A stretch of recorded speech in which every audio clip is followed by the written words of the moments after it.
దేశంలోనే అతిపెద్ద property show NAREDCO property show మళ్ళీ మన గుంటూరులో మీకోసం.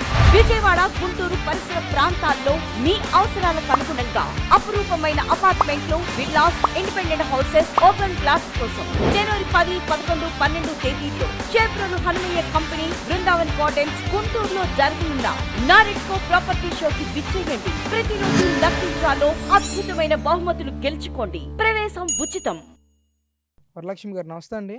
మరి గవర్నమెంట్ వచ్చి 6 నెలలు దాటేసిన పరిస్థితి. ప్రస్తుతం అమరావతిలో ఎలాంటి పనులు జరుగుతూ ఉన్నాయి? ఏంటి అసలు అమరావతి ప్రస్తుత పరిస్థితి ఏంటండి అసలు? వాళ్ళ అమరావతిలో ఇదివరకు వీళ్ళందరూ అనేవాళ్ళు కదండి, టెంపరీ సచివాలయం, టెంపరీ హైకోర్టు అని. ఆ భవనాలు అయితే టెంపరీ ఏం కాదండి, ఊరికే చెట్టు కింద కూర్చొని చేయలేరుగా. మంత్రులు వచ్చినా, ఎమ్మెల్యేలు వచ్చినా ఒకప్పుడు చెట్టు కింద కూర్చొనే చేశాడు చంద్రబాబు మరి విశాఖపట్నంలో. అలాంటి పరిస్థితి ఎందుకులే, ఇక్కడ మనం రాజధాని అనుకుంటున్నాం కనుక ఏదో ఒకటి కట్టి దాంట్లో కొన్నాళ్ళ పాటు ఉందాము అన్నాడు. అయితే సిఆర్డీఏలో చట్టంలో అయితే ఇప్పుడు కట్టే రాజధానేనండి వాళ్ళు పెట్టుకుంది. సిఆర్డీఏలో ఇప్పుడు మాకు మ్యాప్ ఇచ్చారు, ఎక్కడేది ఉండాలనేది, ఇల్లు ఎక్కడ ఉండాలి, మరి వాణిజ్య స్థలాలు ఎక్కడ ఉండాలనేది.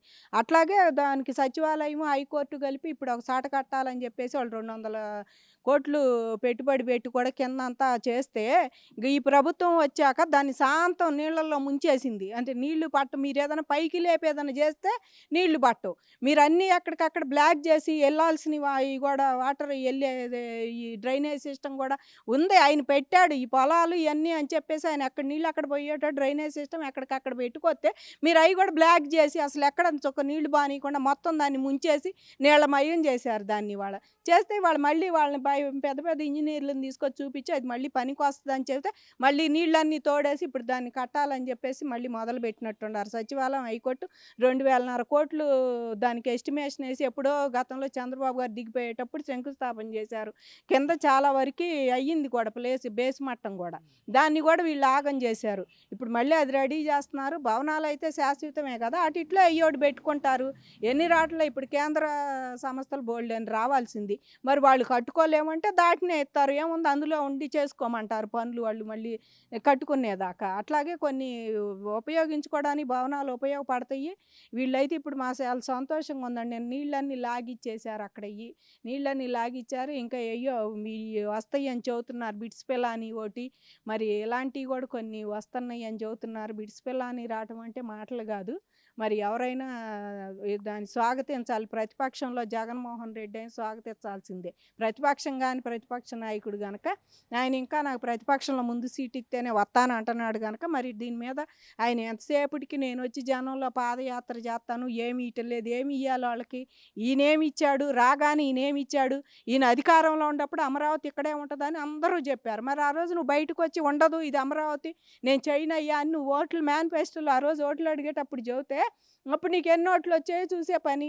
ఆ రోజు నువ్వు మాట్లాడలా, మీ వాళ్ళందరూ అక్కడికే చంద్రబాబు గారు చెప్పాడు కూడా, ఆయన అధికారంలోకి వస్తే రాజకీయ సచివాలయం ఏమి చెయ్యడు, ఇక్కడ రాజధాని అనేది అసలు చెయ్యడు, దయించి 5 సంవత్సరాలు మీరు ఓపికగా ఉండి ఓట్లు వేయండి, చక్కగా అమరావతిని పూర్తి చేస్తామంటే కూడా జనం వినకుండా మరి ఆయన చెప్పిన మాటలు ఈయన వేసినందుకు బాగా బుద్ధి చెప్పాడు 5 ఏళ్లలో. మళ్ళీ మాకు అసలు పండగలే, మాకు పోరాటాలే పండగలు అయినాయి అమరావతి వాళ్ళకైతే. పద్దాక శిబిరంలోనే ఇళ్ళకి వచ్చామా, చుట్టాలు వస్తే వాళ్ళని కూడా తీసుకురావటం, లేకపోతే వెళ్ళిపోమ్మని చెప్పటం. పిల్లలు వస్తానికి వీలు లేదు, మీరు ఆడ కూర్చుంటుంటే మేమేమి వచ్చాము లేని పిల్లలు కూడా రావట్లేదు సెలవులు అని పాడని. పండుగ ఇదేనండి ఫస్టే నిజంగా. సంక్రాంతి మళ్ళీ మాకు అసలు జగన్ ఉన్నప్పుడు ఈ 5 ఏళ్లలో సంక్రాంతి మళ్ళీ ఇదే చక్కగా అందరూ చేసుకుంటున్నారు. రాష్ట్రం మొత్తం కూడా అమరావతినే కాదు, ఇవాళ రాష్ట్రం అంతా కూడా నువ్వు ఏ రకంగా ఎవరిని ఎదిచ్చావు, అందరూ ఎవరేమంటే ఏమంటాడో, ఎప్పుడు పోలీసులో చెవును లాక్కుపోతాడో, ఎప్పుడు ఎవరి మీద కేసు పెడతాడో ఎవరో తెలియదు. కాబట్టి మేము ఒకటే కోరుకుంటున్నామండి, ఇప్పుడైతే అమరావతి పనులు బాగానే స్పీడ్ అందుకుంటున్నాయి అన్నారు. మరి దావోస్ వచ్చిన తర్వాత ఇంకా స్పీడ్ పెంచుతారేమో, అయ్యా కొడుకు ఇద్దరు వెళ్తామంటున్నారు లోకేష్ గారు కూడా. ఒకప్పుడు డేటా సెంటర్ తెచ్చిన కనుక అయితే లోకేష్ గారిది, అదాని ఇలాంటి వాడిని తీసుకొచ్చి మరి పెట్టాలని చూస్తే దాన్ని పడినయకుండా నువ్వు వెళ్ళగొట్టి అక్కడ ఏదో పెట్టాలని చెప్పి సచివాలయం పెట్టాలని ఉండయి కూడా ఖాళీ చేపించి తెరణాలు చేసి విశాఖపట్నం అంతా మీరు కబ్జా చేసి పారేశారు. ఇంకా మీరు ఇంకేం మాట్లాడుతున్నారు సిగ్గు లేకుండా. కాబట్టి ఇప్పటికైనా వాళ్ళు రియలైజ్ అయ్యి నోరు మూసుకొని కూర్చుంటే బాగుంటుంది. అమరావతి అయితే ఇప్పుడు ఈ నెల నుంచి ఈ ఆయన దావోస్ వచ్చిన కాడి నుంచి చంద్రబాబు గారు పటిష్టంగా దీన్నే చెయ్యాలి, పోలవరం ఒకటి పూర్తి చేయాలనుకుంటున్నాను అండి. ఇవాళ ప్రజలకు కూడా మేము చెప్పేది ఒకటేనండి, వాళ్ళ అందరూ అమరావతి అమరావతి అంటున్నారు చంద్రబాబు గారని.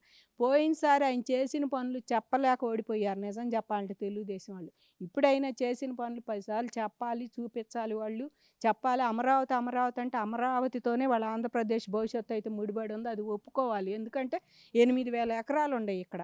వాళ్ళు రైల్వే లైన్కి ఇవ్వమంటేనే చంద్రబాబు గారు గనక సైలెంట్ కూరుకుంటున్నారు, కానీ అదే ఇంకో నాయకుడితే వాళ్ళు రోడ్డును పడి అదొక తిరణాలుగా అయ్యేది అక్కడ. ఇవాళ బాబు గారు కనుక వాళ్ళకి ఇష్టం ఉండాలి, లేకపోయినా రైతులు లోపల లోపల ఏదో ఒకటి చర్చలు జరుపుకుంటూ ఊరుకుంటున్నారు, కానీ ఇంకొకళ్ళు అయితే ఊరుకునే వాళ్ళు కాదు. కాబట్టి ఎప్పటికైనా బాబు గారు ఏది చేసినా సరే ఆయన ముందు భవిష్యత్ తరాల వాళ్ళకి ఉపయోగపడేటట్టు చేస్తారు. మనదేదో అయిపోతుంది, రాబోయే జనరేషన్ అన్న బాగుంటుంది అనుకునే ప్రతి ఒక్కరు స్వాగతించాల్సిందే ఆయన చేసే పనులు ఏవైనా సరే.